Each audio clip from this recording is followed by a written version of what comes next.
Hello, everybody. Welcome on in. It's a new week here on the Betting Weekly Studios, and we start every week with a trip into the Betting Weekly Dojo. Before I introduce you to the birthday boy, Mr. Neil Channing, please hit the subscribe button, hit the like, give us some comments if you're an American viewer or anybody wherever you are in the world. But if you've got any comments or you've got any suggestions you'd like us to talk about on the dojo, obviously, please let us know. Anything, we always welcome to any questions, and we'll give our feedback. And Neil's give someone some feedback last week on one of the questions or one of the issues he raised there, which we'll come on to in a minute. Now, obviously, it's been a busy week of sport, but I'm glad to say Neil has joined me on his birthday. You didn't even know it was your birthday, did you, Neil? It was incredible. I know. Normally, very sadly, because I'm a huge Beatles fan.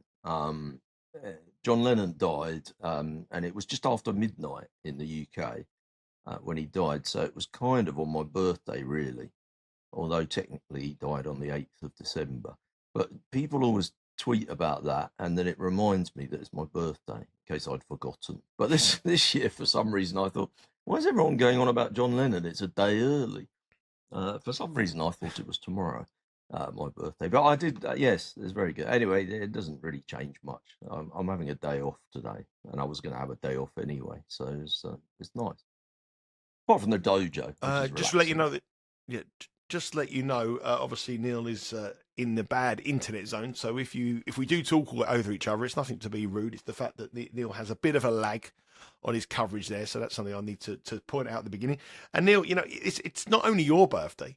It's your mother's birthday today as well, and your business partner's birthday today. So how can you forget it's your birthday when your mum is your birthday as well? Weirdly, my business partner, Mr. Joe Beavers, who I've known for a long time, we have the same day and the same year. That's pretty weird. Yeah. Yeah, there you go. Great. Anyway, it's all very my exciting. best friend, feeling very old. My best friend's birthday's the same day, same year, in the same hospital. Wow, same hospital. That's quite strange. Same hospital. Yeah, amazing. 28th of June, 1973. Both the same day. Is the hospital that you were born in still there? Yes. The hospital I was born in is gone now, that saddens me really.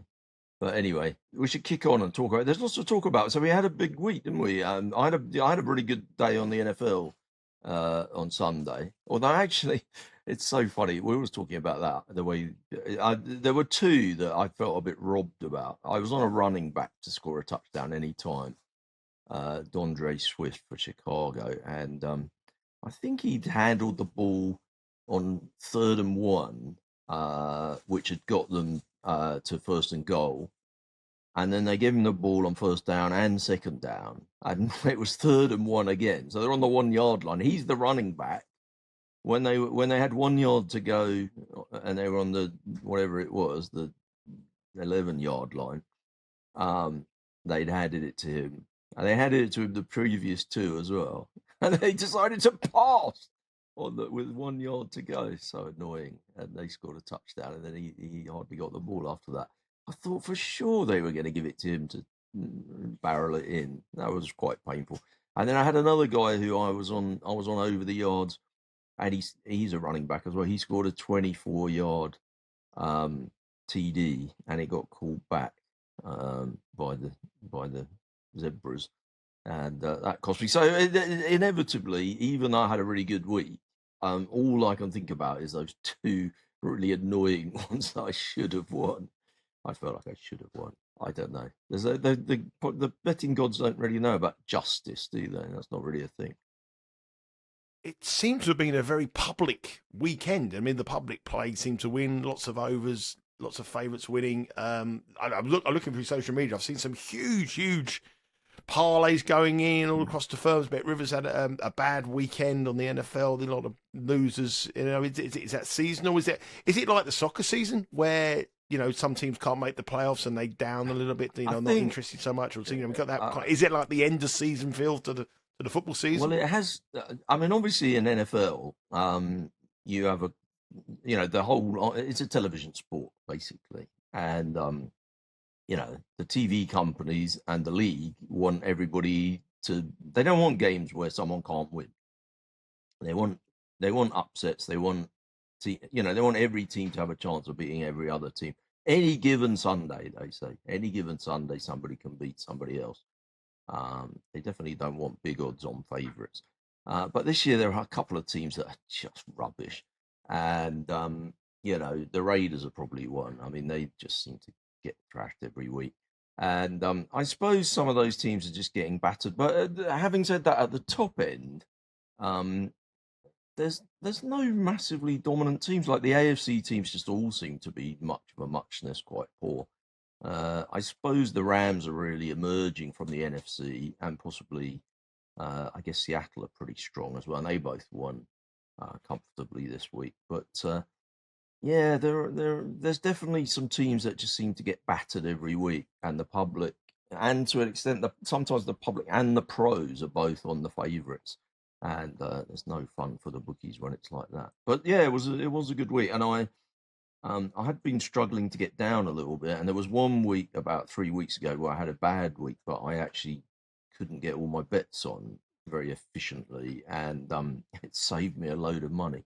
So I probably ran good. This week I made a bit more of an effort to get all the bets down, and had a good week. So that was good. And then of course we had some football, didn't we? Well, yeah, before we go on to the soccer, let's have a look at the outright market for the Super Bowl, where LA Rams are now the 4-1 favourites with Bet Rivers. You mentioned at the start of the season you had a guy who was ringing out for the New England Patriots, and they're not too far away. It was the Rams. It was the Rams now. Oh, was it the Rams? I thought it was. Yeah. Oh my! So it was the Rams, was it? He said to me, I thought it was New England. No, it was a guy in New York. He said to me, "I've noticed there's some prices in the UK. I mean, this is a clear breach of the Wire Act, but I'm not going to give his name up. So you can put the electrodes onto me as much as you like. I'll never squeal." But he did message me and say, "Can you, is there any chance you can get me a little bit of the 20-1?" So yeah, I've got a bunch of tickets with 20-1 the Rams on. Wow. So that's quite good fun, I suppose. I know, I don't know whether you remember all those years ago, back in the early noughties, when I bet the Rams at 80-1, and the last bet I had, they were 7-point favourites for the Super Bowl, and a 7-point favourite in the Super Bowl should be about -$3. And some firm was going -225, so I pressed up, even though I was on at 80 and 66 and 50 and 40 and 33 and 25 and 16 and 12. On the day, I was like, yeah, I'm going to take the -225. That looks a good bet. Which is a concept, isn't it? That is a concept that we've talked about in the dojo before. Yeah, they won, but there was a... I thought it was going to be a horror story. No, you probably can't remember, but there were right in the last second, a guy for the opposing team, this was to tie it up and send it to overtime. He kind of reached out like that. He got brought down, but he seemed to have like the longest arms in history. And he reached like that with the ball in one hand. And it looked like it might, and it basically, the guy kind of pulled his arm back, and it was inches short. Otherwise, it would have gone to overtime. But my lot won. The Rams won. Yeah, it was exciting. Actually, I've got a blue T-shirt like this that's got the Rams Super Bowl on it. I should have worn that. Maybe I'll start wearing that now. Well, wait, let them get to the Super Bowl first. My mission. I'm gonna, we spoke about my mission the other week, and that I've never seen Sting the movie.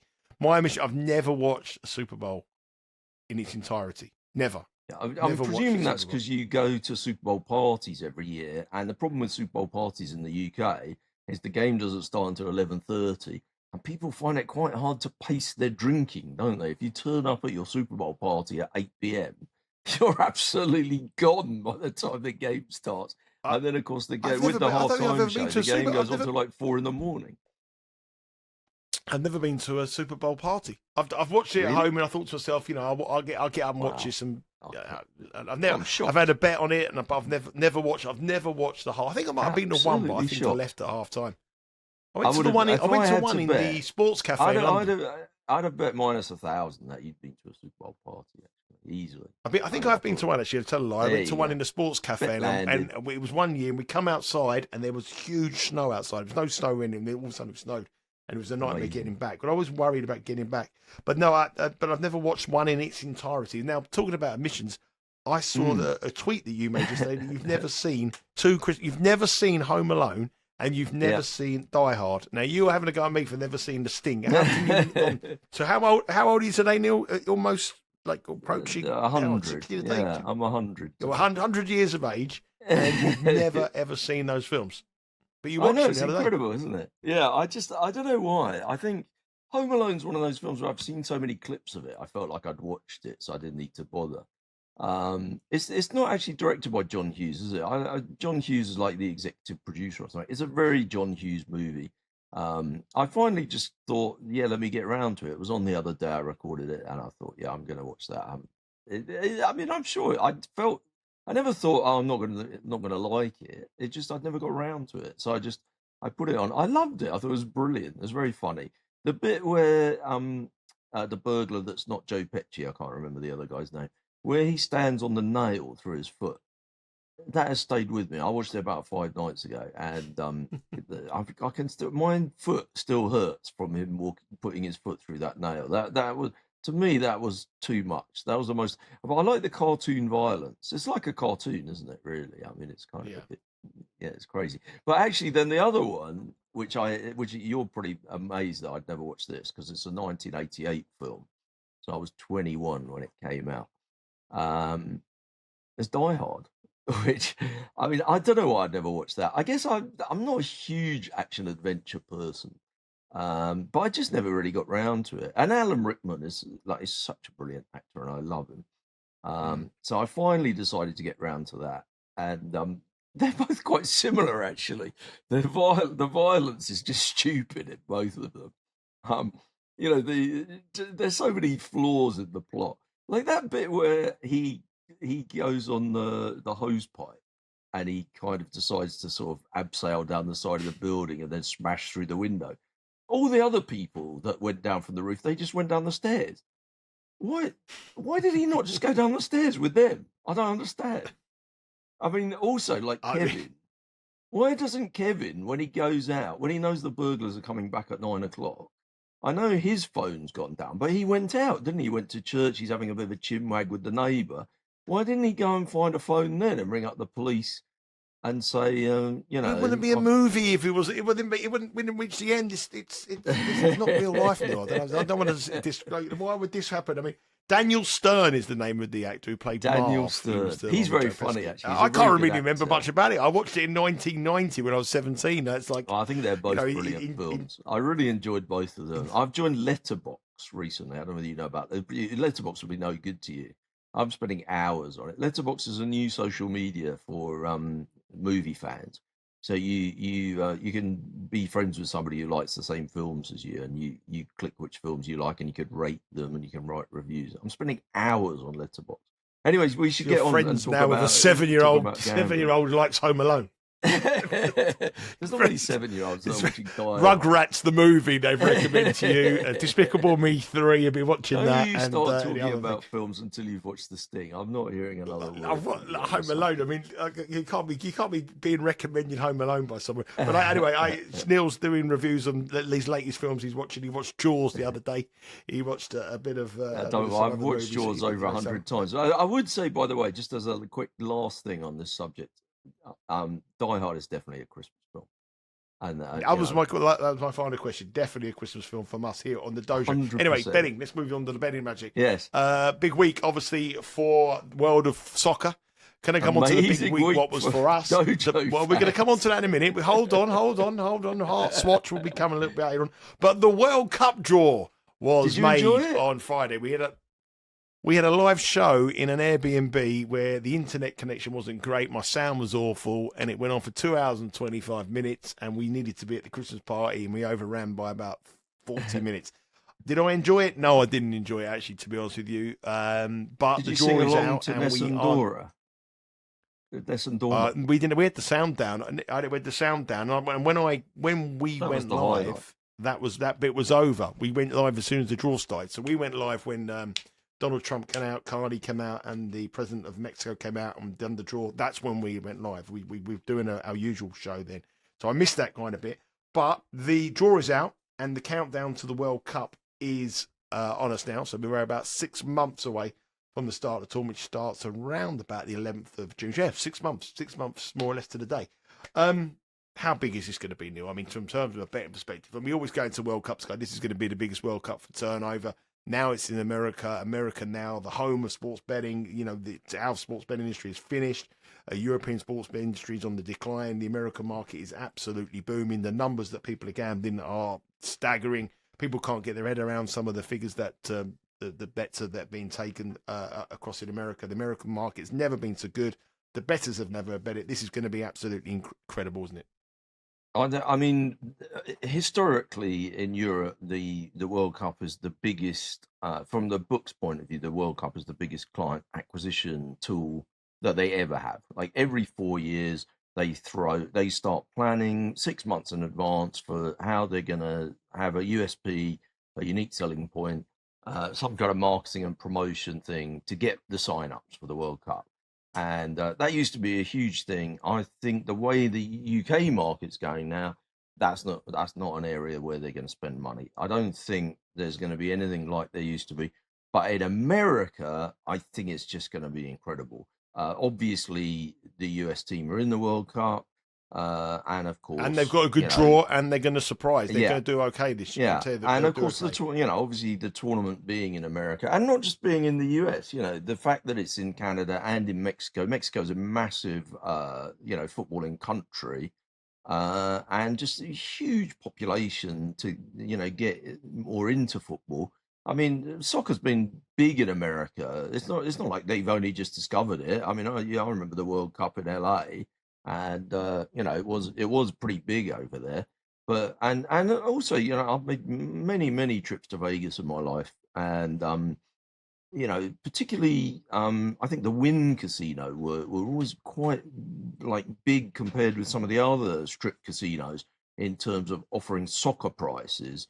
And I can remember World Cups from 15 years ago, 16 years ago, when you were watching people get down quite big money on soccer, but just think all of that is just going to be left behind. We've seen the way in political betting in America.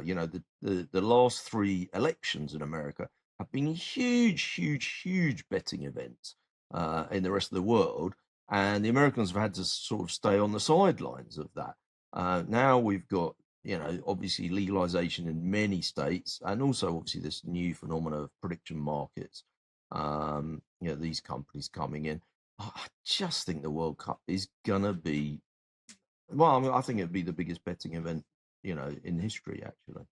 Which I don't, I know some people will say, well, it's hard for other sports in America to compete with the NFL.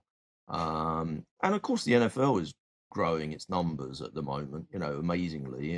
A few years ago, people were bemoaning the death of the NFL, and the numbers are up and up and up. And I think part of that is to do with legalized gambling. But I just think the Soccer World Cup is going to be huge. Yeah, I mean, I think it will break records. My only worry, and this is my only worry, there's a lot, obviously it's a longer World Cup, so the World Cup's going to stretch over 6 weeks. It starts on the 11th of June and ends on the 20th of July. The traditional week, I think it's an extra week, actually. So it's 5 weeks. There's more teams, 48 teams in the competition, 12 groups of 4. But there's going to be a lot of one-sided matches. Very heavy favourites. I mean, there's going to, and I think that will stop a lot of the traditional money line bets in the States. Obviously, they've got to get their head around Asian handicaps, because a lot of these matches are going to have more value in Asian handicaps or handicap men. They're a nation that understands handicaps no problem, but the Asian side of things I think is going to be the one where they're going to need to understand it, because a lot of these games are going to be 1 3/4 game matches, 1 1 1/2. Well, I think they're under half to half, but I think because American sports, traditionally you have short favorites, don't you? Like in sports like baseball or hockey, people play the money line a lot more often than they do in the NFL. NFL people do money line parlays, but generally they play on the spread, don't they, when they're playing on games? But I think I don't think people mind in baseball taking like a $1.50 favorite or a 200 favorite or something like that, a $2 favorite. I don't think people really mind kind of taking the chalky selections and like that, but I think so. I think if you, I don't think firms in America will be using Asian handicaps as much. They won't be pushing that. I think like if you're a quarter ball favourite or you're a 3/4 goal favourite or something like that, I think they'll just go, if it's a 3/4, they'll just go -half, and have the favourite, a bit chalkier, 4 to 6, -150, maybe -160, something like that, rather than try and explain to people how -3/4 works. I'm sure that the firms will just go for the keep it simple. And I don't think punters mind that. I think American punters are quite happy to bet things at -150, -160, if it's minus half a goal or -1.5 goals or something like that. Because in the baseball, we see that all the time. If a team's -$4 or something, people want to bet them -1.5 runs, don't they? Because they just kind of feel like, well, they're definitely going to win, so I might as well just get the better price. They've only got to win by 2 runs, which is never as easy as it looks. But I don't think that'll be a big problem for punters to get their heads around. I think the best thing for the American market as well, to make it the biggest betting event of all time, is the fact that all the American sports will be stopped as well. There won't be American sports on that period at that time of the calendar. The NFL will be over, obviously, and the basketball season will be over. Will be coming to its conclusion, so it's going to be a quiet time. Yeah, usually finishes, the World Cup will be the only thing that's on to bet. June, July. Yeah, so I think the NBA will come to the end, and then so you're going to have, it's going to be huge, and obviously we'll have you covered here. The one thing I was looking at, as soon as the draw was out, I was looking at the Bet Rivers app to see all the latest odds and see if there was any value, because I think the weather conditions and the planning for these teams and the kickoff times is going to be most important. I mean, obviously from my perspective, I'm looking at an England point of view. I think they've got some very, very difficult games to come to if they can progress through to the knockout stages. I mean, playing Mexico in Mexico City in probably lunchtime is going to be, in the last 16 is going to be that's going to be a test. I don't care what you said. This is a proper test. So that's going to be interesting to see how that develops. But I think the weather forecast. But the other thing I did, I was looking at Sky. As soon as the draw was announced, Neil, I was straight on Sky Scanner to see the prices go up and up and up and up on the flights. So that was quite interesting to see. And then I've already booked my trip. I've done it already. I've planned it all out. Paid it all, done it all, planned it all out. Well, that depends on what I've told the missus, and what I'm actually going for is 2 slightly different things. I mean, my plan is this. So I'm flying to Dallas. Flight's booked on the 14th of June. And England play Croatia on the 17th of June. And I've got a flight back from Dallas on the 18th. If you can hear some drilling, I apologise. My next door neighbour is drilling something behind me, so I apologise for that. So the 17th, England play Croatia. On the 18th, I have a flight back to London, but there is a chance that I might fly to Boston to stay with a friend of mine who probably might be watching the show. So if you let me stay, that'd be great.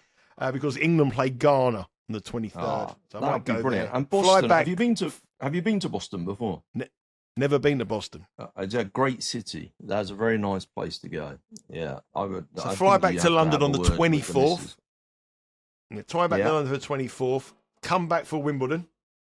And on the day of the women's singles final, fly to Miami for the quarter-final, which hopefully England will win their group and we'll play Brazil in Miami. Go to Miami, leave Miami the 14th, head to New York for the semi-final and final. But I've got a connecting flight I've got a flight from Miami to New York.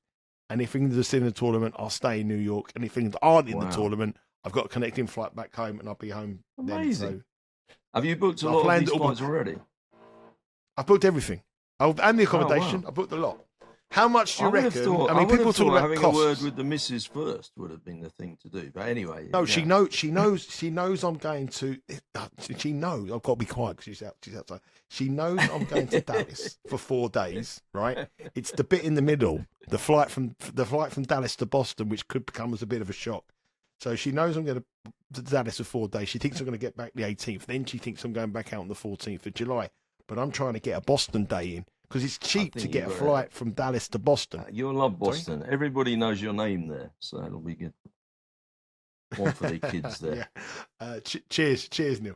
But I think that could be the plan. But how much do you reckon the whole thing cost me? So the draw was announced. How the hell? Dallas do I know? flights, 10 grand. Have a rough. No, nowhere near. I got change out of $3,000. Wow, that sounds really. Haven't got cheap, the tickets actually. yet. Yeah, haven't got the tickets yet. And the flight to Dallas return was £1,100. Wow. The flight to Miami and with a connection flight, it was £400, £450. That's $1,500. That sounds very cheap. And the two Airbnbs were $600 and $400. So it was £2,500, about $3,000. You've done very well. Well, you've done. I haven't got the tickets yet, though. That's real. That's the problem. But I should be at the tickets. So that's my summer looking out now. Fantastic. At this moment in time, Neil, I am flying economy class. Unfortunately, it's not like me to fly economy class, but on this occasion, I've suffered it because it flights are so much. But if a certain football team win the title in May, I will not only be flying first class, I'll be flying in my own aeroplane. And that football team is Hearts, who last week we were down in the dumps. The last dojo, the dream is over. We felt a little bit, we never actually said the dream was over. But we thought, they've dropped points. It could be over. And then they travelled to the -$9 favourites to win the Scottish Premier League, Celtic, and they produced the goods with a fantastic 2-1, which has got us back in the race, Neil. What a weekend that was. Well, no, it's been amazing, actually. And but I think prior to the match, Rangers were about plus 800 and Celtic were about, Hearts were about plus 900 to win the league. And in that match, so Celtic were at home it was on Sunday, wasn't it? It seemed that the week seems to have flown by.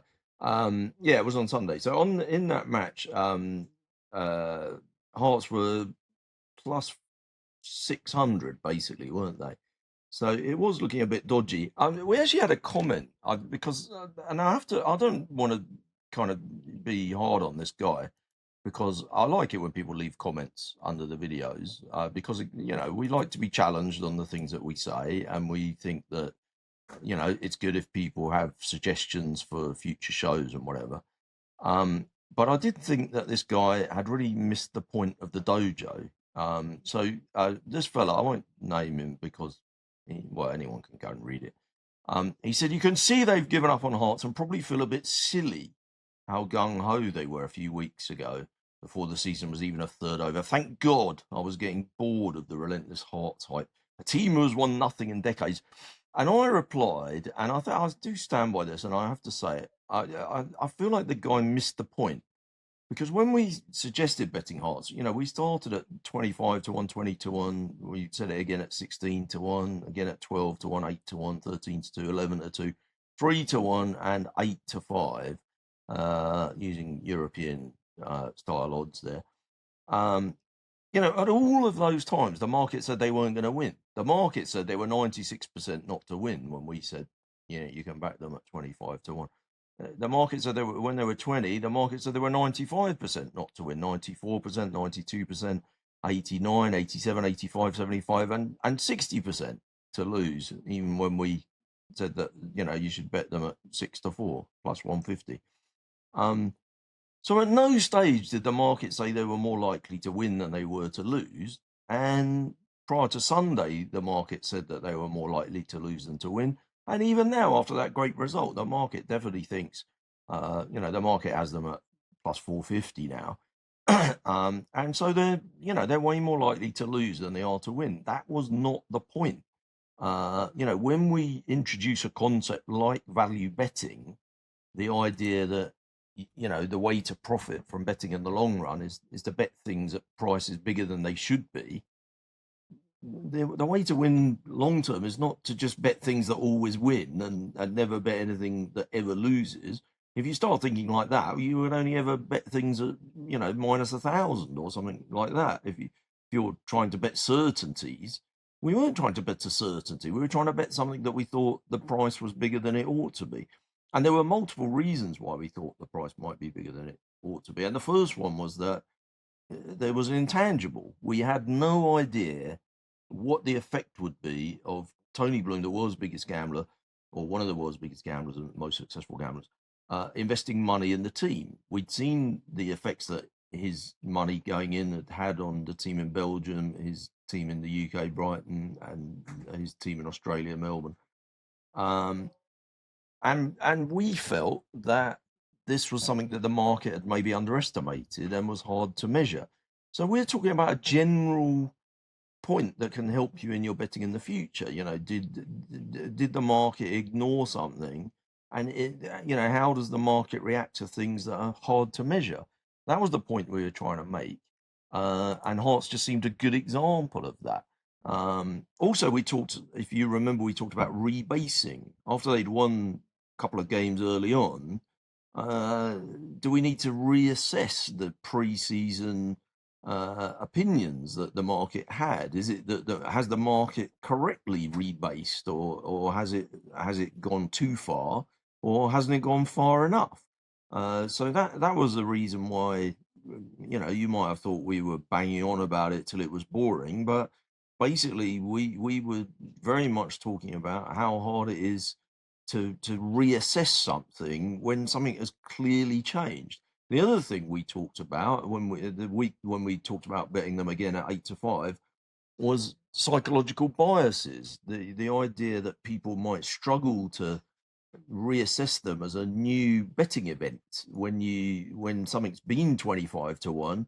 It's very hard for someone to say, well, I think I'm going to bet this at plus 160 or plus 170 when I could have bet it at plus 2,500 a few weeks ago, because psychologically that's a hard barrier to overcome.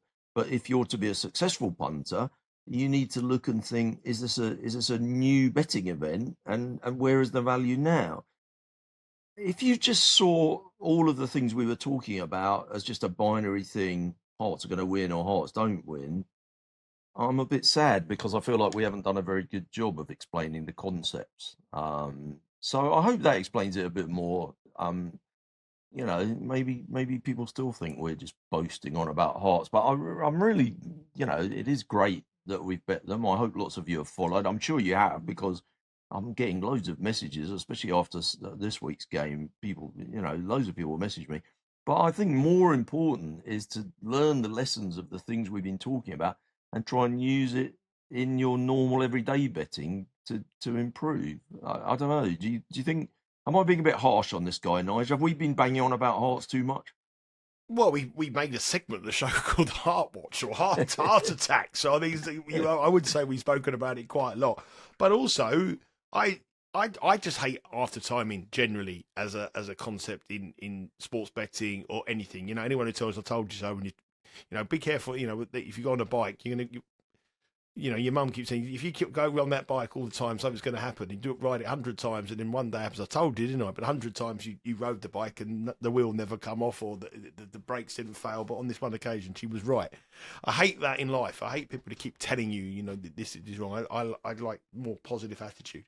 And I understand that's a real flaw in gambling. So when there is certain people who quite like it when the Hearts get beat and lose points, and know what you're talking about. But I think every time we spoke about it, as you said, we made a rational case why they were value. We gave good arguments in terms of recruitment, analysis, and various stuff. And at that time, we thought they were value, but we never said they were going to win it.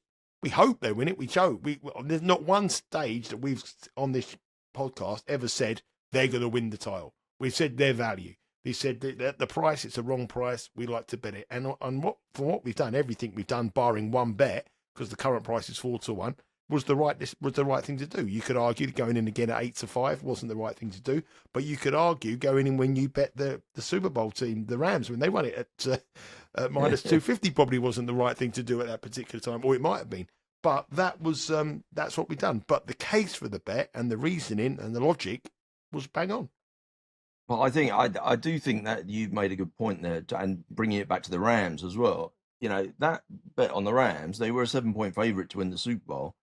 We've seen enough Super Bowls and we've seen enough NFL games in history to know that if you bet every 7-point favourite on the money line at minus 225, you're going to do very nicely in this game. And that explains the concept more than Hearts does, really, because The but there'd be a lot of is- people though, Neil, won't they? There'd be a lot of people. Yeah, who you saying get to a lot you, of people saying you're why going to win have enough you bet? already. What, you're mad. You're mad just doing greedy. that. Yeah. You're already. Yeah, but your logic of doing it. Well, the bet when I placed at 20 to 1 was value, and the bet I placed here at minus 225 was value to me. So, well, I wasn't planning to what? die, 20 odd years ago when I was betting the Rams at minus 225, and I knew that this was a good bet, and in the long run, and I have long time. I was thinking at the time, I've got a long time for the long run to work out.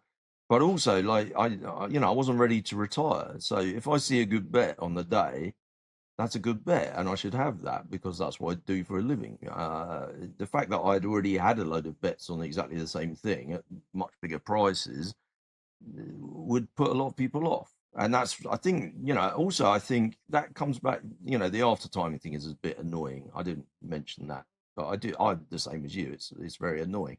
But I think a lot of the reason why there's been one or two people in the comments sort of saying, these, I hope Hearts get beat and whatever, because these two keep going on about it. I can understand, but I feel like the reason that people would rather sort of boo them rather than join in and be involved and bet them as well and come on board is because they sort of saying, well, yeah, I missed the 25s and the 20s and the 16s, so I'm not going to get involved at 8 to 5. But this is psychologically, this is a very damaging way of looking at it. You have to look at each betting event as a separate event, and if you can't do that, you need to improve as a gambler. You need to start getting your head around that. Just the final thing on the soccer, and it's just a talking point. It's just something that's come to my attention there, as you were saying about rebasing teams. The current champions in the Premier League, Liverpool, are in an absolute freefall at the moment. They've lost 9 of their last 15 matches. They're conceding goals for fun. They've only won 4 of those 15 matches. 2 draws in the last 2 matches, at home to Sunderland, away to Leeds, conceding at least 2 goals in so many matches. 4-1 defeat at home to PSV, unheard of. Their main man, up until recently, Mo Salah's probably never play again, been dropped out of the squad. The manager's under huge pressure. He's spent hundreds of millions of pounds and it's not working. But yet they're going off week in and week out, heavy minus money favourites. Not as much as you would expect from last season or the season before. There has been a gradual rebase towards them. But when you've got a team like this who have just fallen like a stone, perhaps probably a little bit like Kansas City Chiefs in the NFL who haven't had a good season this year. What's the mindset of them? I mean, they've got Brighton, another one of Tony Bloom's sides, on Saturday.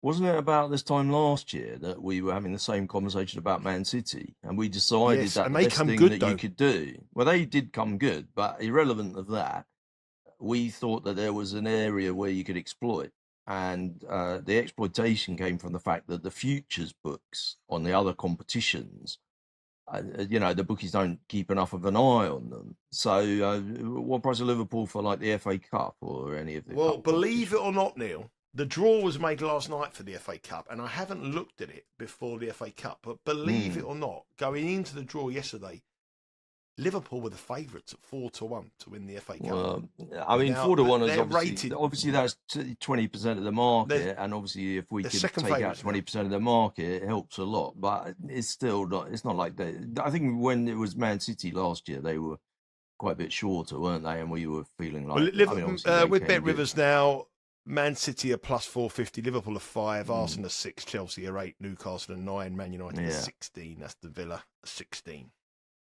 Well, maybe we should think about that for next week. But I think the FA Cup is always interesting when you get the teams that are doing quite well in the Premier, better than people expected, and they haven't really rebased them for the cup competition. I think that's interesting. Are we on the? I don't think we mentioned it again after we talked about it. We talked about the sandwich week for a bit, didn't we, the other week? So it was the domestic match. Were we going to oppose teams in the domestic games after 2 European games? Was that what we were going to do? No, we were opposing them after internationals. So it was international. Yeah, so when we said international followed by Champions League, followed by domestic. International Premier League. It was international Premier League, Champions League, Premier League. There was the fourth one of them. We opposed. We missed that. Did So I forget to do that? Yeah, that was all done. That was all done a week ago. I don't think our strategy was very good, but I do know Liverpool got beat 4-1 at home against PSV that week. So I was so busy with the NFL last week, I just completely forgot about that. I didn't. I totally forgot about it, and I forgot to speak to you about it. I don't think. I got a feeling about Liverpool last week, apart from Hot. I have a feeling about Liverpool, and my feeling is that Mo Salah is one of the chief reasons why they're struggling in terms of his attitude at the club. And I think that the fact that the board has stuck with the manager and the player looks like his Liverpool season is over, and he's moved to. They play Inter Milan tonight, the Italian giants, and Inter Milan were plus 130 before the Mo Salah news that he's not travelling. Inter now being bet into even money. I think it's wrong. I think it's a positive for Liverpool. So. I think the market may have gone a little bit. Well, when this goes live later on tonight and Liverpool get beat 3-0, we'll cut that bit out. But I think Liverpool may have been a little bit rebased, a little bit too much. They kept the manager. They've got some good players, and I think the problem may have been Mo Salah, who even though he had a brilliant season last season, he should be out of the team on his form. His form has been dreadful this campaign, and nothing about history. You're only judged on what your last bet, aren't you, Neil? If you're judging your last bet rather than what you've done historically, you're only judging your last bet. Anyway, that's been it for the Betting Weekly Dojo. Loads of content coming your way here. I can't believe it. In 2 weeks' time, the start of we've got Christmas in 2.5 weeks, and then the next week, the new start of the tennis season's coming. Betting Weekly Game Bet Match and Betting Weekly WTA return. We have Betting Weekly live Monday through to Friday. One with Steve Wist, Dan Roebuck, and one of the handicapping team AM. And at PM, we have Doug Kazarian and Mike Carver with their daily doubles, as well as the daily doubles from here as well. And we also have Betting Weekly Extra Time and Betting Weekly Premier League, with all the team going through all the best bets for the domestic leagues here in the UK and across in Europe as well. But for the dojo, it has been a good little chat there, Neil. Enjoyed that one, mate. Have a good one. Have a very happy birthday. Enjoy the rest of your day. What do you got planned? You're not going down the bench. I'm sure you must go down the bench and get a cup of tea. People will give you a cup of tea. £10 free bet from the local with all shop, the other old codgers. Yeah, basically. Yeah. No, I'm having a day off today. I'm going to have a day off. I might try and find another old movie to watch, one that I haven't seen before. What about Back to the Future? That's one you probably haven't seen before. I've seen that about 100 times. I love Back to the Future. I've watched all three. Have you one of my watched favourite movies of all time. It's one of my favourite movies of all time, Neil. I mean, it should be just there, just behind the Sting. It would be if you'd watch the Sting. It would be just there in second. Back to the Future's right up there with one of my favourite movies. Anyway, good luck with your movie watch. Have you seen Elf? Have you seen the Christmas movie Elf? Do you know, I've never seen Elf either. Go and watch that today. Get you in the Christmas movie. Have you seen Bad Santa? Yes, I've seen that, yeah. That's it. Yeah. I'm amazed. I've named 2 movies that you've seen there, Nigel. When you've only watched about Christmas is when I sit down with the family and when the kids were little. I used to watch all these kind of movies. That's so Santa good. Claus the movie. I've watched all of them with the kids. It's like when I'm on my own, I think, well, what do I do? I can't relax watching a movie. I'm going to watch The Missionary today. Go and watch Elf. Get in the Christmas. I like The Missionary. That was on. I've recorded that. I haven't seen that for a few years. Michael Palin. He runs a mission to save fallen women in the East End of London, and sounds very festive. He doesn't save them in the way that you'd expect him to save them. He becomes rather more friendly with them than he's supposed to. Oh, okay. But you might maybe watch Home Alone. Go and watch Home Alone 2. Go and watch Home Alone 2, because you can't believe what are the odds. The same thing happens to him again. What were the odds of that happening? You can't believe it. Anyway, have a good day. Would you say generally that Die Hard 2 is more surprising than Home Alone 2? Do you know what? I've watched them both. I can't remember. My memory's going. I can't remember anything. I can't even remember. Like, people was asking me questions. Don't let me spoil what happened in Jaws. I've seen them for you. I don't want to spoil what happened there. No. All right then. Anyway, have a good day. Enjoy your birthday. Take care, and good luck. We're back again next week here on the Betting Weekly Dojo. Good luck. Take care. All the best.